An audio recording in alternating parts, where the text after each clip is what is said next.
Temple ప్రాంగణంలోకి అయితే చేరుకున్నాం. లోపలికి వెళ్ళి అక్కడ పార్క్ చేసుకుందాం. ఇటువైపు దారి కనబడుతుంది కదా, లోపలికి వెళ్ళి పార్క్ చేద్దాం. హాయ్ అండి, అందరు ఎలా ఉన్నారు? ఇవాళ అయితే మనం ఒంటిమిట్ట దేవస్థానం, వైఎస్ఆర్ జిల్లా ఒంటిమిట్ట దేవస్థానానికి వచ్చాం. రాములవారి టెంపుల్.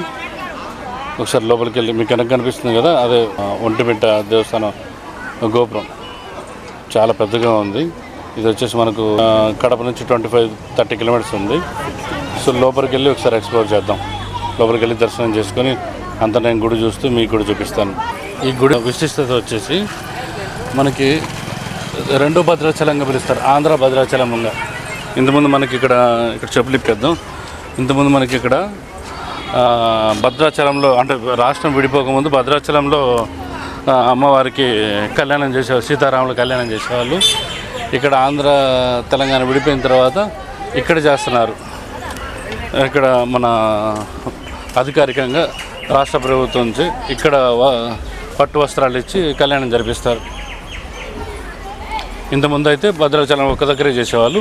ఇప్పుడు వచ్చేసి 2 చోట్ల చేస్తున్నారు, ఆంధ్రాలో, తెలంగాణలో. సో ఇక్కడ ముఖ్యమంత్రి అండ్ గవర్నమెంట్ తరఫు నుంచి పట్టు వస్త్రాలు ఇచ్చి సీతారాముల కళ్యాణం చేస్తారు. ఇక్కడ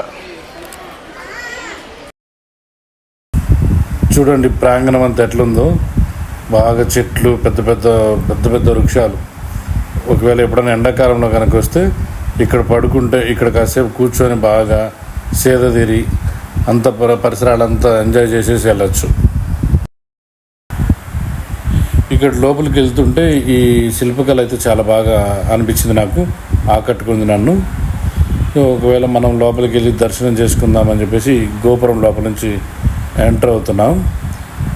ఇక్కడ గోపురంలో లోపలికి వెళ్తుంటే ఇక్కడ ఏంటో ఆయన జాతకం చెప్తున్నట్టు అనిపిస్తుంది నాకు. అది జాతకమైన అనుకుంటున్నా నేనైతే.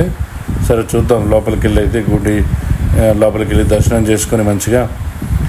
అండ్ ఈ రెడ్ కార్పెట్లు కూడా వేశారు చూడండి, ఏది ఎండ కోసం, ఈ ఎండ తీవ్రతని, ఎండ కాలుతుందని చెప్పేసి, ఎండాకాలం కాబట్టి మొత్తం రెడ్ కార్పెట్లు వేసేసి వాటి మీద ఎప్పటికప్పుడు వాటర్ చల్లి పెడుతున్నారు.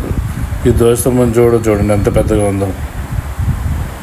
ఎక్కడికక్కడ ఈ టెంట్లు కానివ్వండి, ప్రతిదీ జాగ్రత్తలు తీసుకున్నారు. ఎండలకి ఎవరికి వచ్చే వాళ్ళకి పబ్లిక్ ఇబ్బంది కాకుండా. ఆ చివరి వరకు కూడా మొత్తం అదే ఉంది.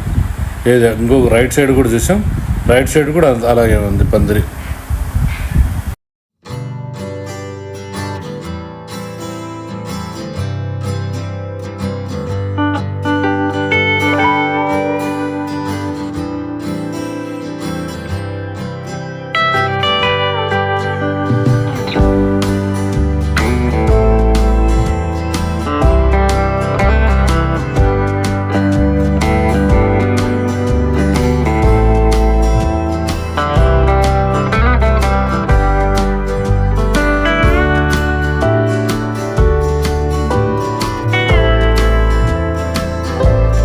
ఇక్కడ బోర్డు కూడా ఉంది చూడండి, 1356 సంవత్సరం నాటి శిలాశాసనాలు అని చెప్పేసి.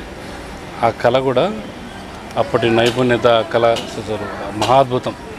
ఇది చెప్పడానికి, వర్ణించడానికి వర్ణనాతీతం, అంత బాగున్నాయి. ఇవన్నీ మనం డైరెక్ట్గా చూస్తేనే మనకి వాటిని అనుభూతి చెందగలుగుతాం. మామూలుగా మనం ఏదో వీడియోలో చూసి, అంటే ఇవన్నీ మీకు వీడియోలో ఎందుకు చూపిస్తున్నామంటే ఇక్కడ ఇలా ఉన్నాయని చెప్పడం కోసం. కానీ వీటిని అనుభూతి చెందాలంటే మాత్రం ఇక్కడికి వచ్చే చూడాలి.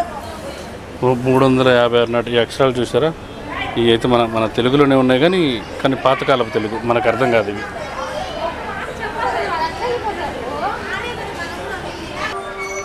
మంచి ఎండ పొద్దున వచ్చాం కదా, పబ్లిక్ చూడండి అందరూ. మంచి చెట్లు, పెద్ద వృక్షాలతో ఉంది ఈ ప్రాంగణం అంతా. మంచిగా ఏసీ కూడా సరిపోదు, వీళ్ళంతా బాగా సేద తీరుతున్నారు ఎండ పొద్దున. ఇది చూడండి, ఈ మర్రి చెట్టు కనీసం ఒక 5-6 సెంట్లను కవర్ చేసేసింది. ఎంత బాగా సేద తీరుతున్నారు చూడండి పబ్లిక్. ఇది అన్నప్రసాదం అంట, కోదండ స్వామివారి ఆలయం ఒంటిమిట్ట అన్నప్రసాదం అని రాసింది. పోయి చూద్దామా సార్? అన్నప్రసాదం పోయి భోంచేసేసి మధ్యాహ్నం కరెక్ట్గా అన్నం టైంకి వచ్చాం. అన్నప్రసాదం కూడా చేసుకుంటే మనకు మంచిగా ఇక్కడ అంతా టీటీడీ నిర్వహిస్తున్నట్టుంది చాలా కార్యక్రమాలు. ఇది సంజీవ రాయస్వామి వారి ఆలయం అంట. సంజీవరాయ స్వామి ఆలయం కనిపిస్తుంది కదా మీకు. అది వచ్చేసి జలప్రసాదం టీటీడీ నిర్వహిస్తుంది. చాలా చోట్ల టీటీడీ జలప్రసాదాన్ని ఇస్తుంది. లోపల వాళ్ళు మనం మాట్లాడుతూ వీడియో తీస్తుంటే కొంచెం ఇబ్బంది పడుతున్నారు. అయినా కూడా అన్నదానం చూస్తుంటే చాలా బాగా అనిపించింది. ఇది ఫుడ్ కర్రీస్ కానివ్వండి, రైస్ క్వాలిటీ కానివ్వండి, చాలా బాగా అనిపించింది. చూడండి ఎంతమంది తింటున్నారు ఒకేసారి. దగ్గర 100-200 మంది తింటున్నారు. అక్క బనానా బనానా బనానా. చాలు ఇంకొక ఆవుకు పెడదాం.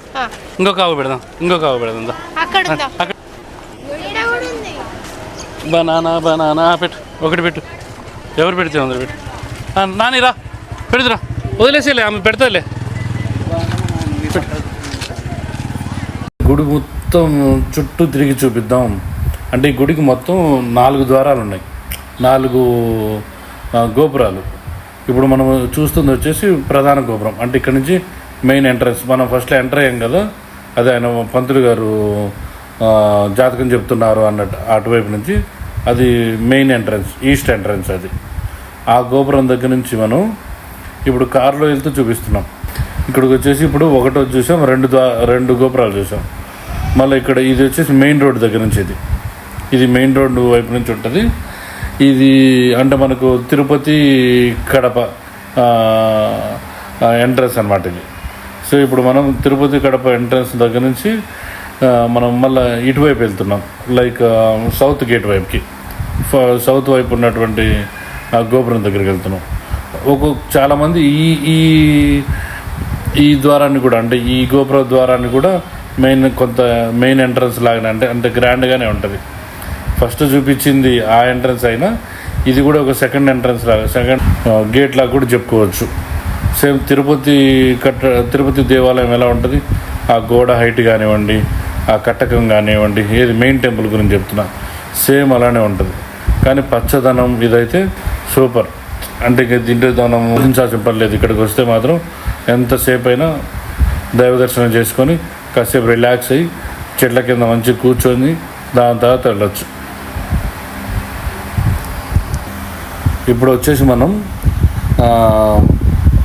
శ్రీరాముని కళ్యాణం చేస్తారు భద్రాచలం తర్వాత మన ఆంధ్రప్రదేశ్ నిర్వహించే ఇదని చెప్పాం కదా, అక్కడికి వచ్చేసాము. ఇక్కడే మనకు ప్రతి శ్రీరాముల కళ్యాణం రోజు, అంటే శ్రీరాముల కళ్యాణం ఉంటుంది కదా, శ్రీరామనవమి, అప్పుడు మెయిన్గా నిర్వహించేది గవర్నమెంట్ వాళ్ళతోటి. అంటే ఇప్పుడు మన ముఖ్యమంత్రి గారు వచ్చేసి ఇక్కడ పట్టు వస్త్రాలు ఇవ్వటం ప్రభుత్వం తరఫు నుంచి, అండ్ మొత్తం గ్రాండ్గా పెళ్లి చేస్తారు. మొత్తం ఆ వేదిక అంతా ఇక్కడి నుంచే. సో ఇప్పుడు మనము భద్రాచలంలో అయితే ఏమో మనం భద్రాచలం నుంచి వస్తుంది, ఆంధ్రప్రదేశ్ తాలూకా పట్టు వస్త్రాలు కావాలండి గవర్నమెంట్ తరఫు నుంచి వచ్చేది, అండ్ కళ్యాణం మొత్తం జరిపించేది ఇక్కడే. సో చూసారా ఈ షెడ్లు, ఇది ఒక కన్వెన్షన్ హాల్ టైప్లో. ఇప్పుడు మన ఫంక్షన్ హాల్స్ ఎలా ఉంటాయో మన మామూలుగా ఇక్కడ పెళ్ళిళ్ళు ఎలా చేసుకుంటారో అలానే భగవంతుడికి అంటే శ్రీరాముడికి మన వాళ్ళు పట్టు వస్త్రాలు ఇచ్చి పెళ్లి చేసేది కూడా మొత్తం ఆ రోజు మొత్తం లైవ్ చూపిస్తారు కదా, ఎంతో పెద్ద గ్రాండ్గా లైవ్లు కూడా చూపించేది. ఒకటేమో మనకి భద్రాచలం నుంచి ఒకటి చూపిస్తారు ఒక లైవ్, ఒకటి వచ్చేసి ఒంటిమిట్ట నుంచి చూపిస్తారు. ఇది వచ్చేసి కళ్యాణ వేదిక, ఇక్కడ మనకు కనిపించేది ఆ వేదిక. ఇదంతా పబ్లిక్ కూర్చునే ప్లేస్. ఇట్లా లెఫ్ట్ సైడ్ కూర్చుంటారు, రైట్ సైడ్ కూర్చుంటారు. అది వచ్చేసి మెయిన్ మండపం. అంటే ఇక్కడి నుంచి మనం పూజారులు మంత్రాలు చదువుతూ అంత పెళ్లి చేసేది. చూస్తే మాత్రం కొన్ని 100 ఎకరాల్లో ఉంది, చిన్నది కూడా కాదు. ఒకసారి మీరు ఎవరైనా వచ్చిన వాళ్ళు చూస్తే కనుక ఇదంతా గుర్తుపడతారు. అండ్ ఆ రోజు ఒక్కళ్ళు కూడా మనం చూస్తే అమ్మ ఇంత పెద్ద ప్రాంగణమా అనుకుంటాం, కానీ అసలు ఇంత పెద్ద ప్రాంగణంలో ఎంతమంది అయినా అనుకుంటాం. కానీ ఇక్కడంతా ఈ ఖాళీ స్థలం ఏదైతే మనం చూస్తున్నామో ఇక్కడ ఇసుకేస్తే రాలన్నంతమంది జనం ఉంటారు. ఇప్పుడు మనం ఇదంతా వెహికల్ వెళ్ళి చూపిస్తున్నాం, కానీ ఇదంతా నడిచి చూపించాలని నాకు తెలిసి ఒక 100 ఎకరాలు ఉంటుంది అనుకుంటా. మనుషుల కోసం తయారు చేసిన ఫంక్షన్ హాల్ అయితే అసలు ఎన్ని పెళ్ళిళ్ళని చేసుకోవచ్చు. ఇంత పెద్ద ఫంక్షన్ హాల్ అసలు మనుషులకు చాలా ఎక్కువ. దేవుడికి దేవుల కళ్యాణం కాబట్టి ఇంత పెద్దది అవసరం. ఎందుకంటే కొన్ని కోట్ల మంది, లక్షల మంది వస్తారు. కోట్ల మంది కాదులే, లక్షల మంది వస్తారు. ఇదంతా గ్రౌండ్, ఇదంతా పార్కింగ్.